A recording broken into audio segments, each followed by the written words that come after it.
think a big piece of what we do is like never leaving people. No. Right? Like yeah. I think people talk a lot about like meet people where they're at, right? But I think it's one step further than that. It's meet people where they at, but don't leave them there, right? Yeah. Like you want to walk alongside them in that and make sure that they get to whatever the next place is. Hi folks, this is Alex with the Community Project, and today I'm at the works with Madeleine and Kelsey. And they're a division of the... We are part of Boulder County Public Health and a division of communicable disease and emergency management. I was never going to remember that. That's why I was going to be impressed. That is... Teamwork. You guys have to hand out 2 cards with that name on it? We have to say it really slow. Yeah. They might want to shorten that into something else. But, well, welcome. Well, thanks for having me. I'm at your place. Oh, thank you for making the show for us. We're so happy to be here with you. Yeah. What exactly? So you guys do harm reduction? We do. Is the majority of what you do, correct? Mm-hmm. Yeah. What is that? That's a can of worms, Alex. Yeah, that seems like it's a good thing. Yes. You know, we're reducing harm. Yes. What's it look like?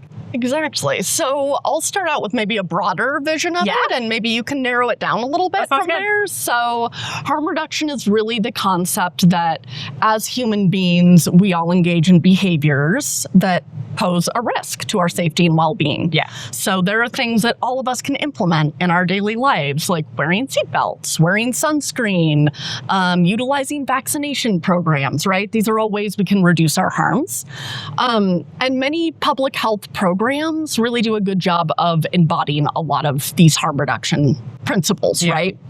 So harm reduction, and really it's simple, but we say this in order to normalize and destigmatize harm reduction when we start talking about harm reduction in relation to substance use, which I can pass off to you. When we're talking specifically about harm reduction for substance use, we're talking about a really high level of potential risk, right? From something like experiencing an overdose to getting a soft tissue infection to acquiring HIV or viral hepatitis. And a really acute intention is to keep people alive by things like Narcan, overdose prevention training, and giving out sterile supplies, right? So we can keep ourselves and each other and our communities much healthier. Also to have really easy ways to connect with people that maybe subject matter experts in areas where we don't always get the greatest information or education, or maybe we're experiencing a lot of shame and internal stigma and it's difficult to feel connected to other medical services. You know, we aim to be a really low barrier space where people can get really specified care in a low barrier way. You know, and I think a big part is building that relationship with people and knowing that they can access free testing with us, HIV, Hep C, syphilis. We do some wound care. We do a lot of medical supply distribution, sharps containers, anything like that somebody could need to keep them a little bit safer when they are using drugs. Now, that's very important stuff. Like, keeping people safe and healthy is probably a nonstop job, isn't it? Yeah. It sure is. Is Boulder County, do you guys work within the whole Boulder County then? We do. We do, yes. And I think you were saying there's only 6 of you now. Yes. There are only 6 of us, and we are serving, you know, anywhere from the rural mountains up towards Ned, into, you know, we forayed as much as we can into East County, and really the bulk of our services are provided within City of Boulder and City of Longmont. Okay. Yeah. And do you guys primarily work yourselves in Boulder? Or I would say the bulk of our programming is, but both of us do also work out of our Longmont office as well. Yeah, I do about half and half, I would say, Longmont and Boulder. So how do you get this stuff out to people? If you're on the street? Yeah. You just go out on the street by yourselves and distribute stuff? Yeah. Take a wagon around? We sure do. Okay. I think one thing that we've hoped is that we can make our service accessible to people in any space that they may need us. And so a part of that is showing up every Monday at Boulder County Jail to offer naloxone trainings, testing for any folks that need that there. What was the trainings you mentioned? Naloxone or Narcan. So a lot of times I use that term interchangeably. Naloxone is just the generic name of the medication a lot of us are really familiar with, that Narcan nasal spray. So a lot of of people are not familiar with that. Oh, you're right. Thank you for that. So- In my world, I know. must feel, yeah. So what is it? So why would people need Narcan? Yeah, because it reduces the risk of a fatal overdose exponentially. It's a really fast-acting, really, really safe medication. We have decades and decades of studies showing that this is safe to use if a person is pregnant, if you don't know if someone's experiencing some other kind of medical emergency. And so what this medication does is, because when we're experiencing an opioid overdose, we're very literally without oxygen. And so our body is not able to do all of those necessary things for us. And if we administer naloxone or Narcan to someone, in about 3 minutes, it's going to restore breathing. So the overdose is kind of like drowning? Is it similar? Absolutely, in the sense that you are without oxygen.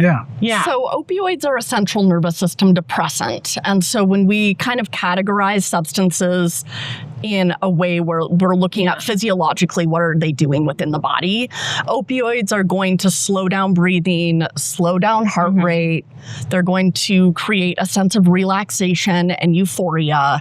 And with an overdose, really somebody's taken so much of that drug that their body is no longer able to signal when to be taking in the amount of oxygen that they need to. So they will stop breathing. And if breathing stops for long enough, that's when cardiac function is impacted. So Narcan's kind of like the old adrenaline shot to the heart, kind of, huh? But it is up your nose. Don't do it, though. Yeah, but it is exactly like that. And so we try to give out as many formulations as we can. So we give out an intramuscular that is an injection and a nasal spray, depending on what people are more comfortable with. Which one's faster? The injectable into the muscle is slightly faster. Very slightly. But We're probably so talking minimal that it's seconds. Use whatever you're comfortable with. So do people need to be trained on how to do this? Yeah, we think so. We think it's really You have a training helpful. that you offer? We absolutely do. Okay. We do. And it's open to anybody that's interested. And we're happy to, we do a lot of modification of our education. So if you have 15 minutes or if you have 5 minutes or if you have 25 minutes, we'll adapt the key points to make sure you walk away feeling like you could recognize what's happening in an overdose and you know those steps to Is take this to online? respond. People could just get trained online? You did one a couple years ago, I did. right? So with Boulder Community Health, with the Pillar program, they have their own YouTube channel. And I did do an overdose prevention training for them. I will say that it's a little older. It is. And, overdose response has shifted and it continues to shift because the illicit drug market continues to shift. And so based on what we're really seeing show up as adulterants or contaminants within the illicit opioid supply kind of dictates how we provide our overdose prevention education. Yeah. And so we really have updated our education. And that's part of the reason we really want people to come in and get trained is because things change all the time. And I think you named something really important before, like when people are taking too much. I think often what we're seeing is that because the drug supply is so unregulated and variable, that someone is taking likely the same amount every time, but the potency of that is going to vary a lot. And whatever substance is in it might be changing in percentages. Right. So kind of crapshoot. People are really taking chances with their lives if we don't know what's in this stuff, right? So what are the two major, I'm assuming it's fentanyl and meth? Are those the two major drugs that you guys see people doing on the street? Yeah. Yes. It goes across the board. It does. A lot of alcohol use as well. But absolutely, I would say the two most common street drugs that we're seeing folks using are fentanyl and meth. Methamphetamine it's trickier. So instead of a central nervous system depressant like fentanyl or opioids, it's going to be a central nervous system stimulant. So that means it's going to speed up respiration, it's going to speed up heart rate, it's going to increase blood pressure. And so we typically see one of two things. When somebody truly overdoses on methamphetamine, it's very, very emergent. And there's really nothing that you can do. There's no medication to provide because really what it's going to look like is either a heart attack or a stroke in most cases. So it really is like getting EMS on scene as soon as possible. But we do see something that we call overamping. And that's very common with stimulants and meth in specific because people will, use for a period of time and they'll kind of neglect basic bodily needs, right? So like hydration, food intake, sleep. And when that builds up for enough number of days in a row, that person will enter into a space where physiologically they're really not stable, and also just mentally, psychologically, they're not doing very well either. What do you do? What do you do at that point? A few basic things can be really helpful. So one thing that we bring out a lot into the community is water and Pedialyte. So getting somebody some electrolytes, some hydration on board. We try to have a small variety of snacks. So it's like, does something sound good to you? Sometimes something sweet can be helpful, just to kind of regulate blood sugar a little bit, help get hydrated. And then if we can, make a plan for sleeping or rest or something like that where we can support the body. Also getting someone into a cooler temperature. So we bring out some like shake ice packs that'll help cool people. You can put them on like the neck, anything like that. So trying to like decrease body temperature, because if you think about anything getting heightened, it's going to increase our heart rate, it's going to increase our body temperature, and that's where we get into that potentially dangerous area. So I think trying to do a little bit of recognizing what may be going on for someone, and then some of that immediate kind of intervention. So if they're heating up, are they actually getting like heat stroke?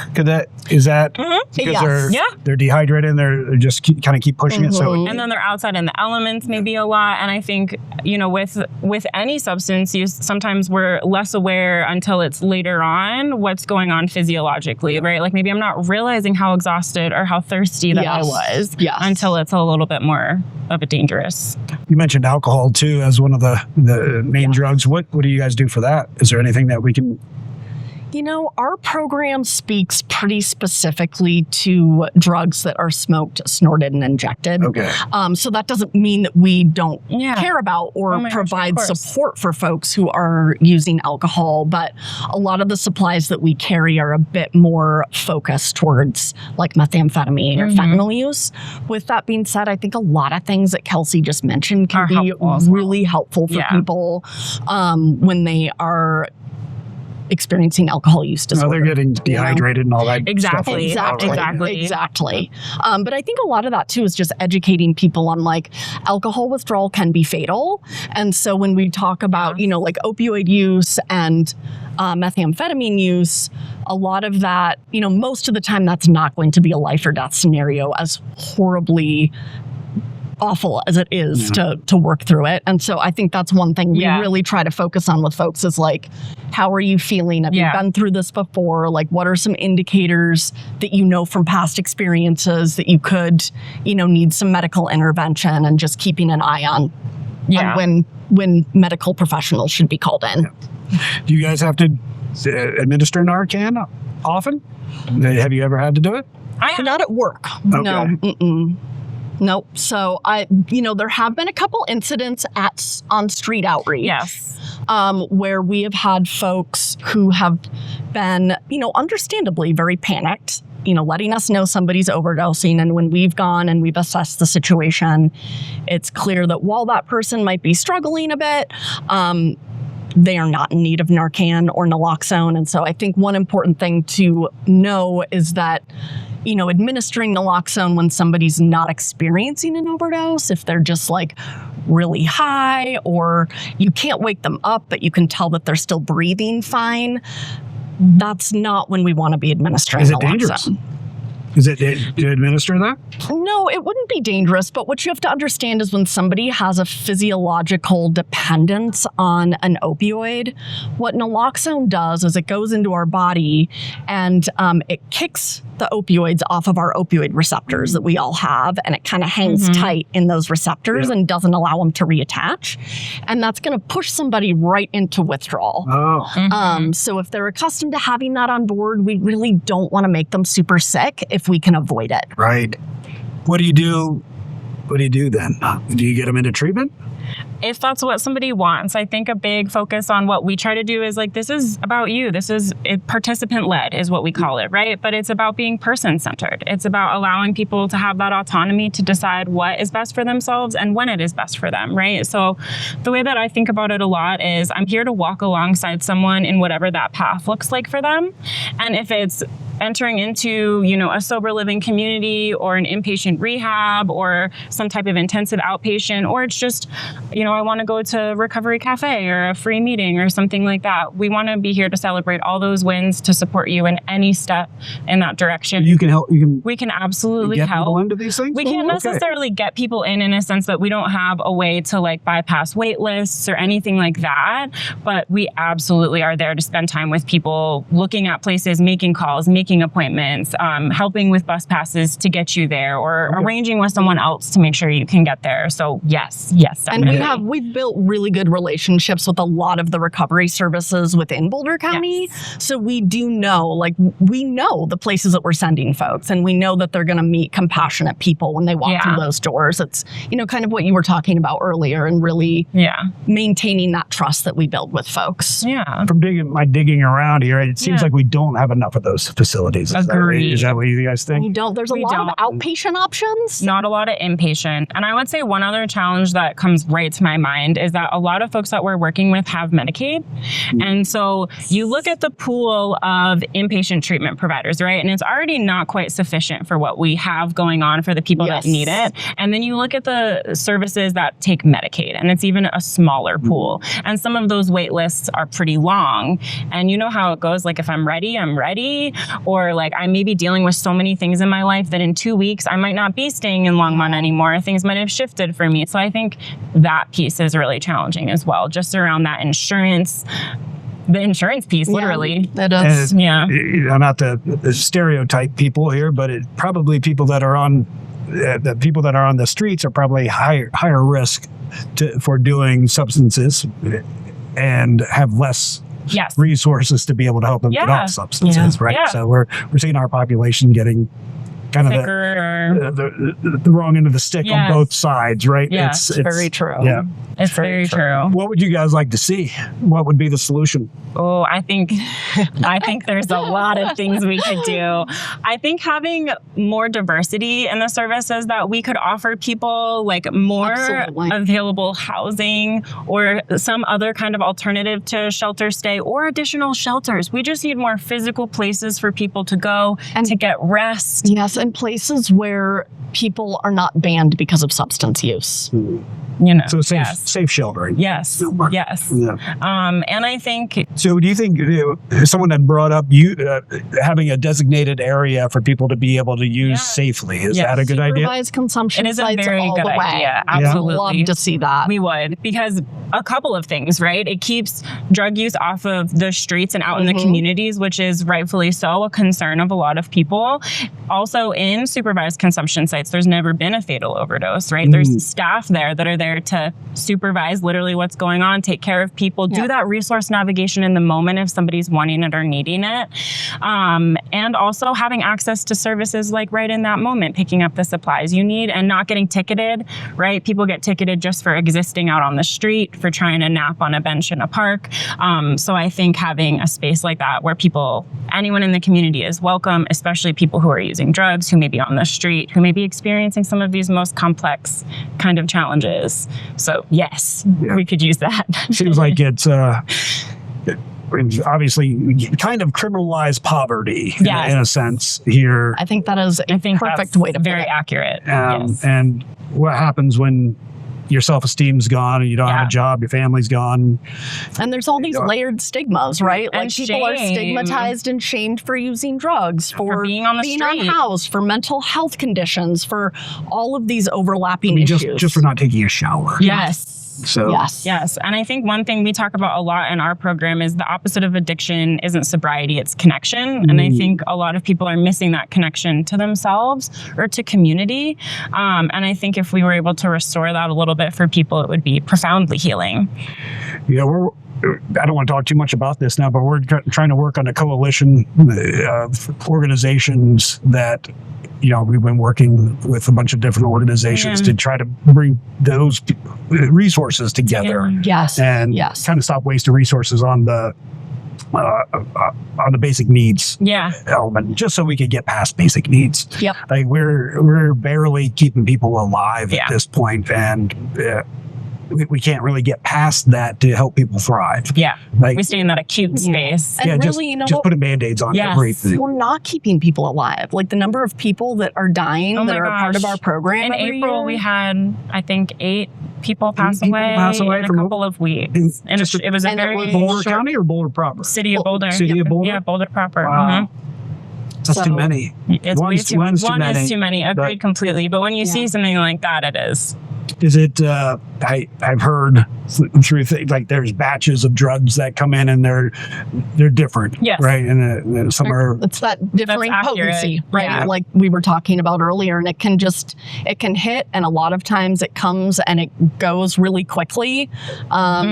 Is that kind of what happened in April? Like something like the think shipment so. was probably tainted or something. And I think one piece that's really difficult is unless we have really advanced technology to check in the moment, like what are in these drug samples, we're kind of making a guess, right? Like we're assuming, we think because X amount of overdoses happened, likely there was a much more potent supply that came through for this week or two. We have no answers. But we though. don't have solid answers because without the data, you can't really say definitively, right? And then things like toxicology reports are going to come out much, much, much later. A weird question, but do you guys get, like, do you have people on the streets that can give you samples? Like, we can get tested? There we could, yeah. Oh, there are. We would have no problem. The getting, samples would not be an issue. No, the samples would not be an issue. And I think it's what's really hard, right? Is we're looking at these Yeah. East Coast facilities that are operating really within like the best practices of harm reduction. And they have the supervised consumption sites. They have housing for folks who are using substances. Sobriety is not a requirement. They have on-site drug checking.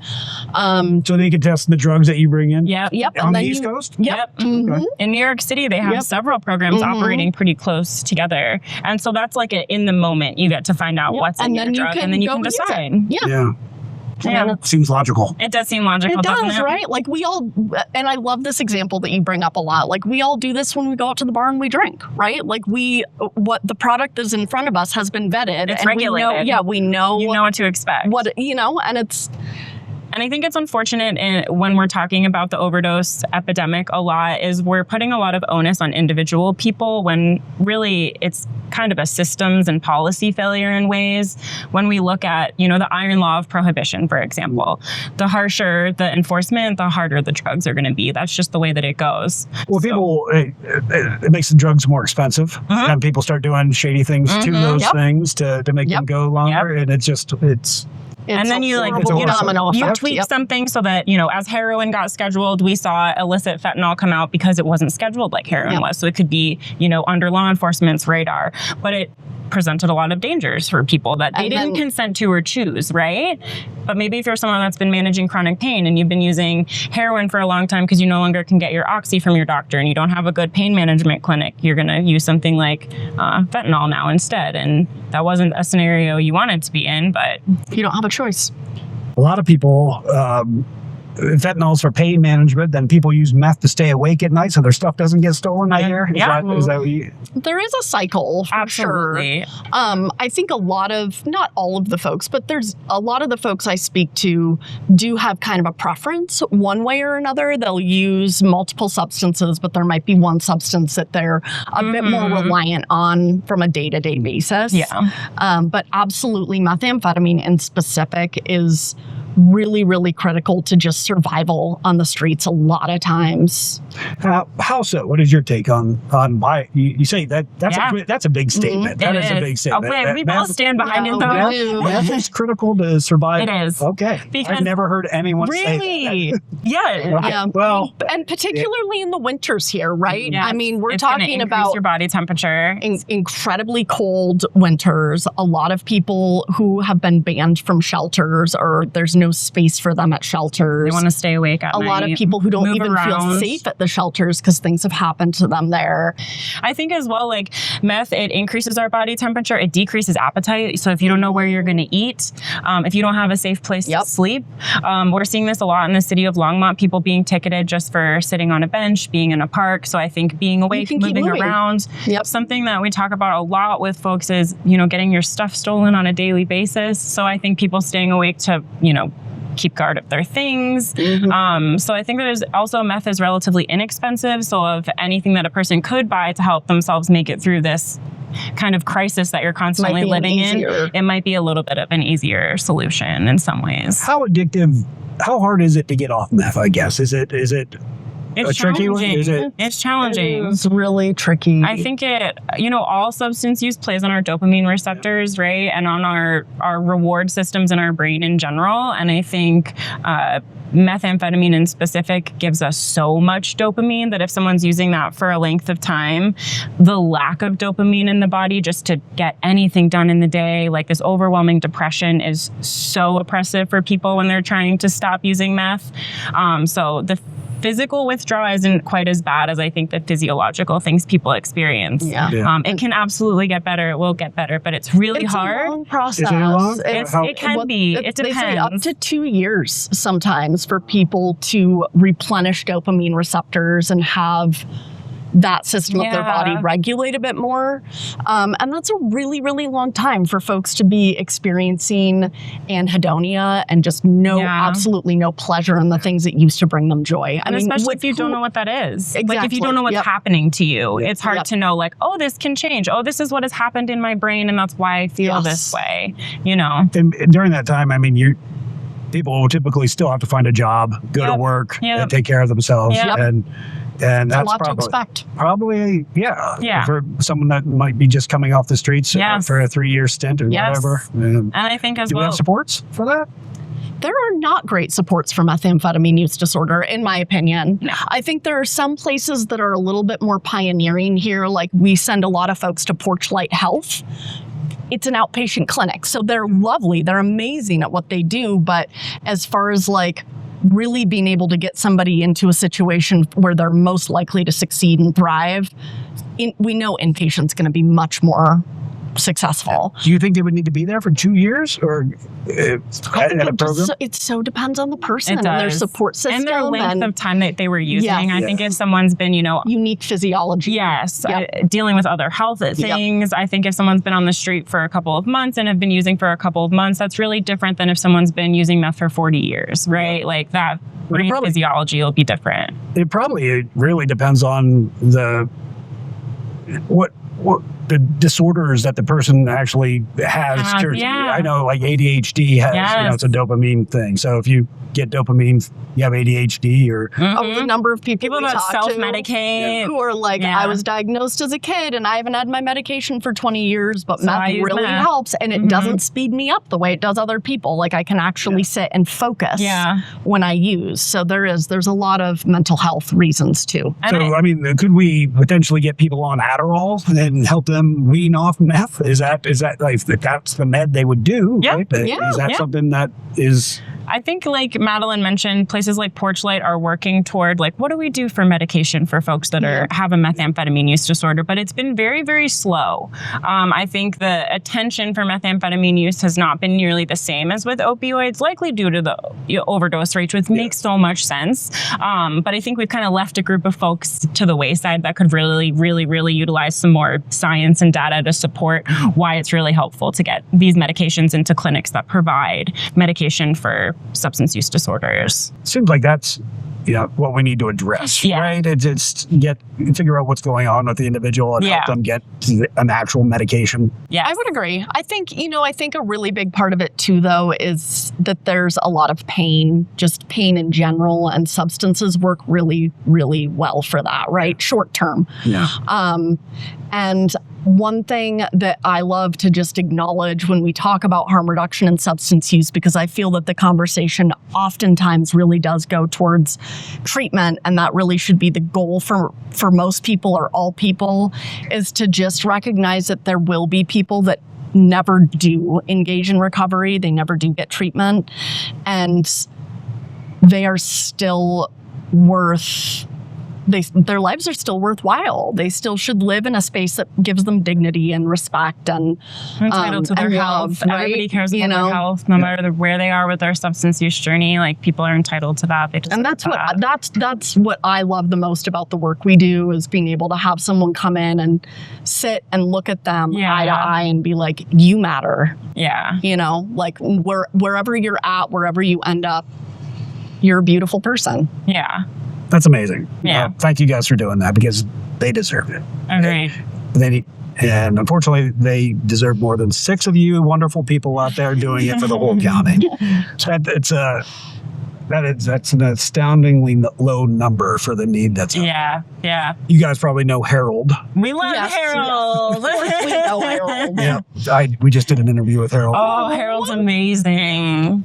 So he's we got to get him to either clone him or get him to slow down. Oh my gosh, so I agree. Doesn't burn himself out. I know. He said he got 500 people under. He did. Yeah, he's unbelievable. This year alone.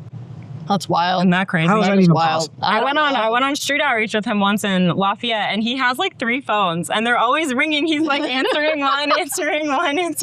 I'm like, you are incredible, like truly. They're all like the same size too. So they are. Yeah, you saw. I was like, okay, you got the stack. And he's so like soft spoken and humble and kind. It's just we do need a lot of him. Yeah. I had to I just turn the volume all the way up. Yes. What are you saying? I can't hear you. Yeah, but he's going on our KGNU show. Awesome. He's doing really amazing things in the community. We're looking forward to the sober living community that he's hopefully going to be in. Yep, we're 100% behind Harold. Yes. He's a great guy. We're with Harold. Yeah, we are. We need t-shirts.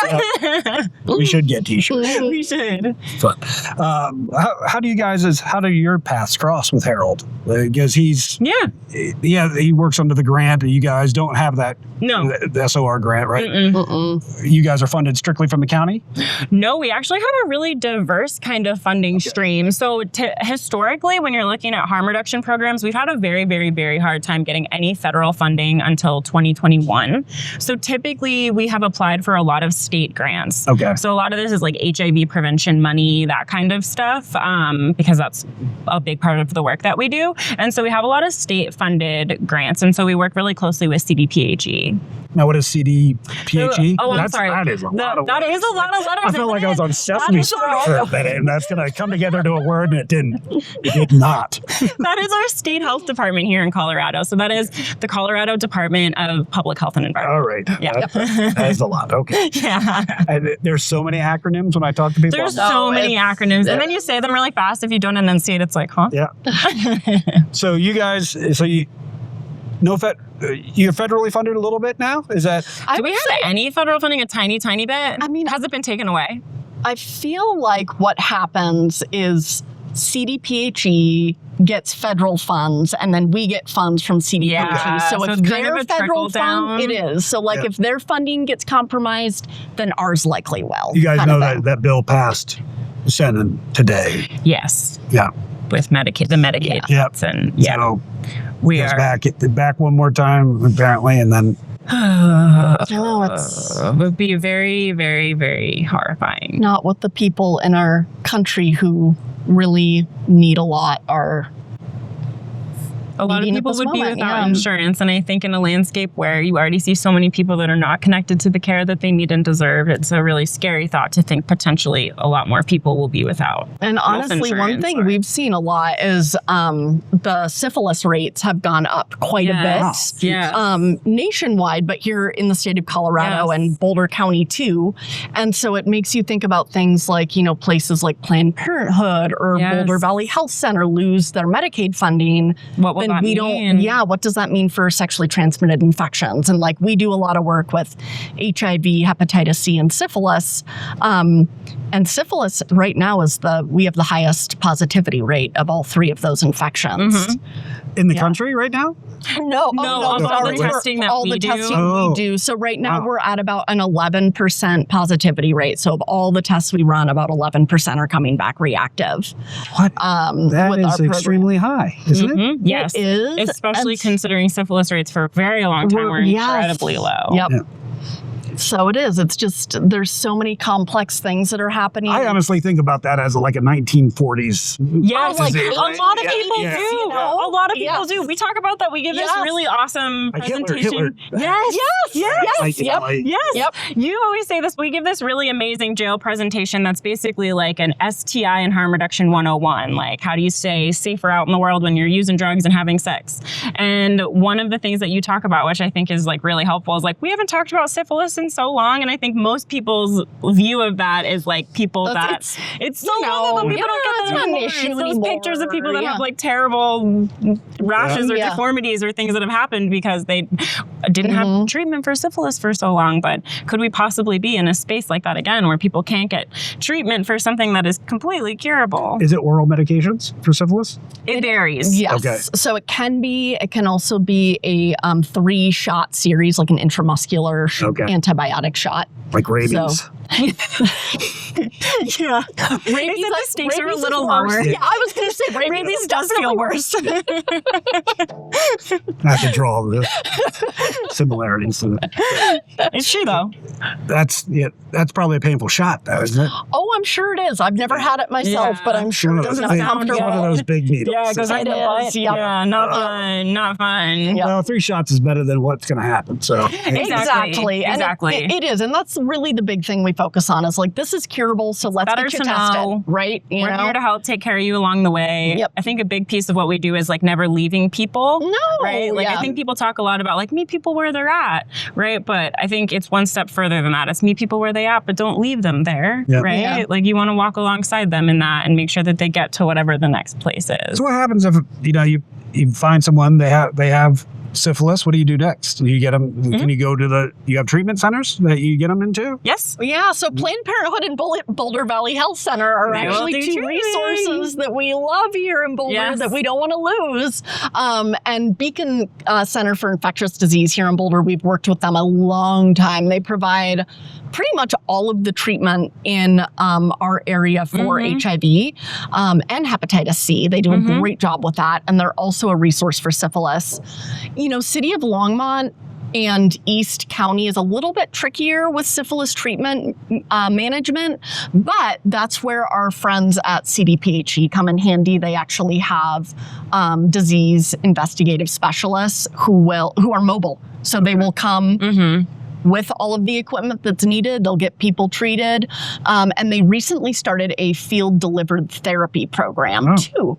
So they will actually mobile bring treatment right out to folks too. I hope that sticks around. I know, I do too. I am terrified to see what happens here. Yeah, I know. Us too. And I think this is like kind of a segue, but to circle back, one thing I wanted to mention, like a big challenge that I see with just folks getting off the street are previous charges. So one thing that's incredibly prohibitive. So some of the housing voucher lists are very long. People will stay on them for a very long time. And then, months and months pass. Oh, you're next in line. You have a housing voucher. And then, 7 years ago, you had a meth charge. So we can't house you. It is that restrictive around methamphetamine charges in specific. And we're not talking about manufacturing charges. We're talking about possession. Wow. I know that's a segue, but... is that one voucher system in particular that has that? Or are they all like that? They all seem to be like that. Yeah, my understanding is in general, meth charges are going to be a big barrier. A big barrier. I thought Boulder loosened up all those... The legalization, wasn't it? Well, you're allowed, the gram. You're allowed to have some. So it's up to 4 grams of methamphetamine is a misdemeanor. And that even counts, though, if you had that. A misdemeanor counts. So, and it's just the thing that you are saying. I'm going to circle back. Sorry. Yeah. The thing that you're saying is a necessity to live on the street is costing people potentially if they get housing, caught. But the game's set up to catch them. Absolutely. Exactly. Especially if you don't have the privilege to go into your home and, drink a bottle of wine. Like nobody's worried about that because you're in the privacy of your home doing what you're doing. But I think, people are out on display when they're outside and in the community. And so we get a little less grace for the behaviors that we see, I think. And really there's pretty archaic methamphetamine contamination regulations. And so if you look at like how we are judging a structure as needing to be cleaned after someone has smoked meth, we're really basing that back on like old 90s laws around methamphetamine manufacturing when like those mom and pop labs were really, up in the forefront. I don't mean to make a joke out of it. The term mom and pop labs. Just your neighborhood friendly good meth labs. The good old days. No. Just old Sarah and Joe cooking up a bat. They're good people. Yeah. We all have to make a living. Kelsey and Madeleine. That's what we have in those wagons. Wonderful. We actually get that question a lot. Yeah, we do. We're like, can we help you with anything else today? They're like, you got any drugs? We're like, sorry, No. not today. So, what would you guys? You had $1 million. Ooh, boy. What would you do? Oh, $1 million isn't a ton. yeah. No. But what would you do? I think open a modest supervised consumption site that's also a day center, right? So like people are allowed to Agreed. stay all day. I would love for there to be a space where maybe it's a little darker. You could charge a device, you could rest. There'd be showers so people could, you know, have a laundry facility, wash your clothes, take a shower, kind of take care of all of these basic needs that, like you were talking about before, is we kind of stay in this basic needs place.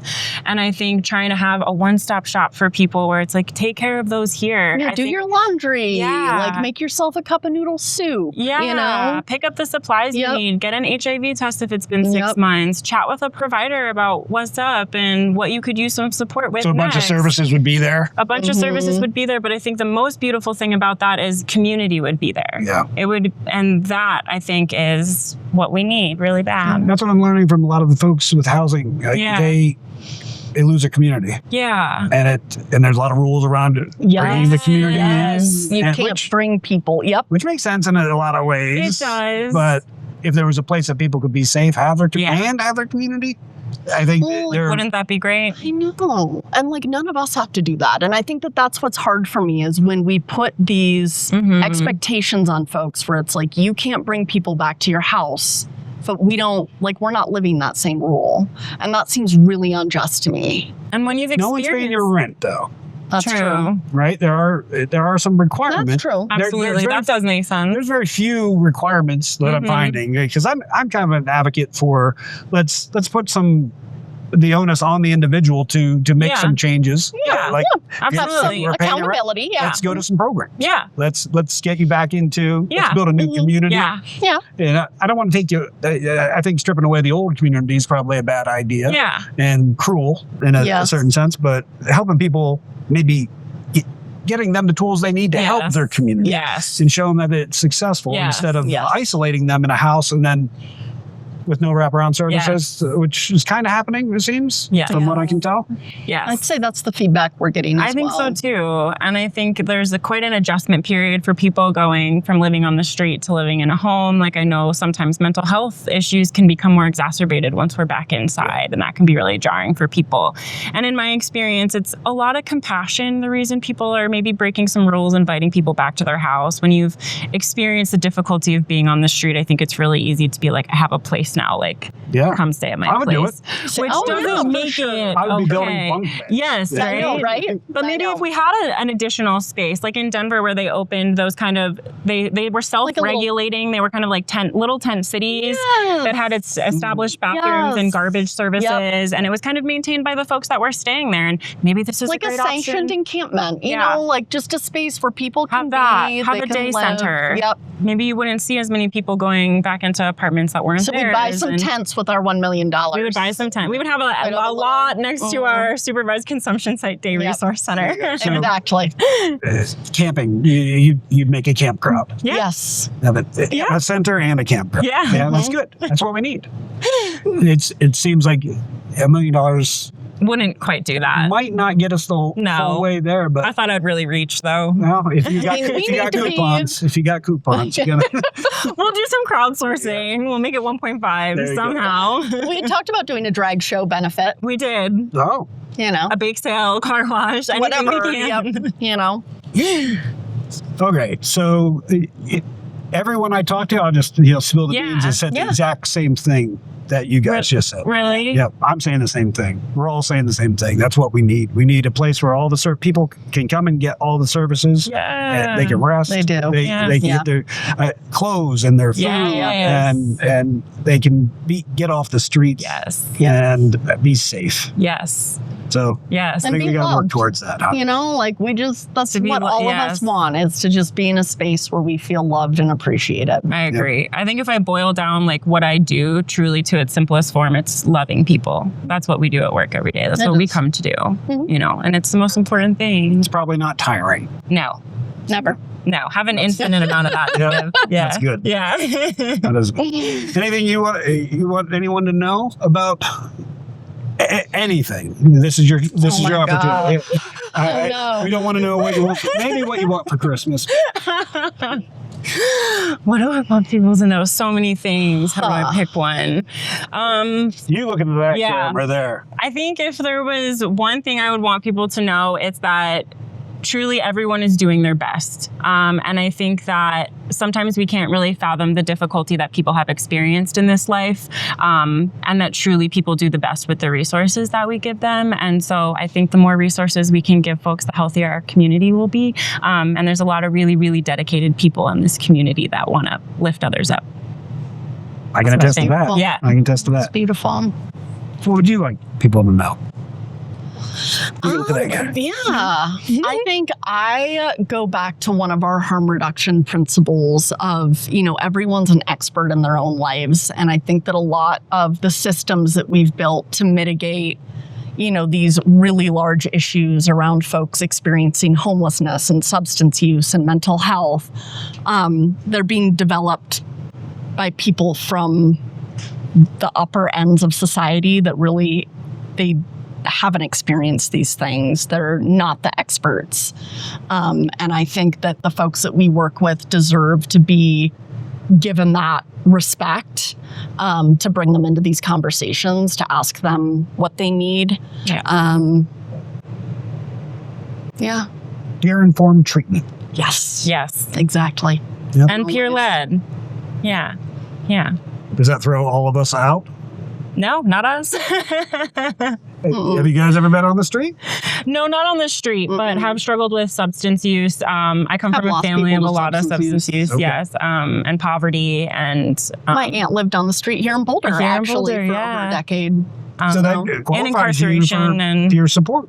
Like you've had experience of it.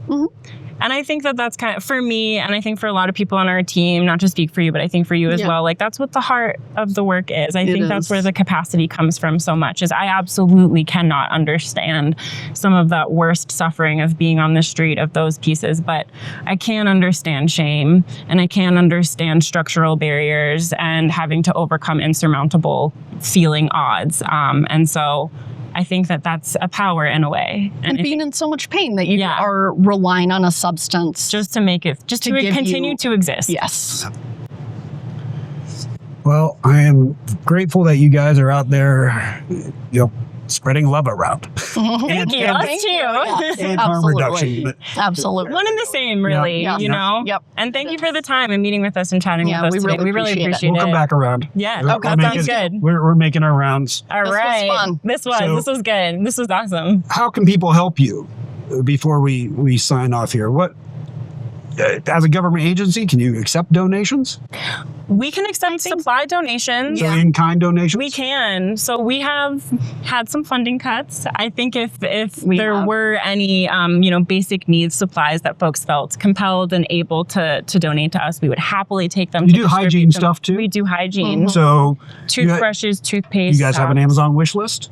We don't. Oh gosh, we should know one. We That's a should great know. idea. Yeah, we don't. Let's do that. Yeah. We should. So I think that would be a way. I think, just... We'll get back to you guys on where the wish list is. Yeah. We'll circle back again. How can people help? Do you need volunteers?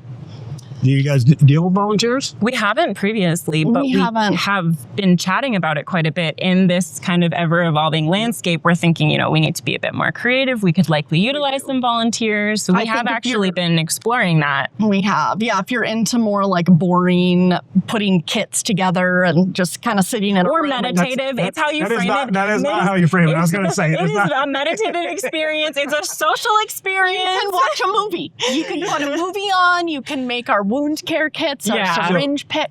What you're looking for is assembly specialists. Yes. Well said. Yeah. That's right. That have some downtime, that wouldn't mind just kind of sitting, hanging out, making some kits. Yeah. How can people get in touch with you?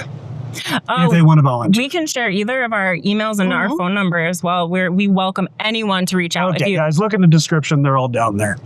Perfect. Yeah. All right. We welcome questions, comments, anything like that. We want to support anybody in the community that needs us or wants to get involved. So please, Awesome. reach out.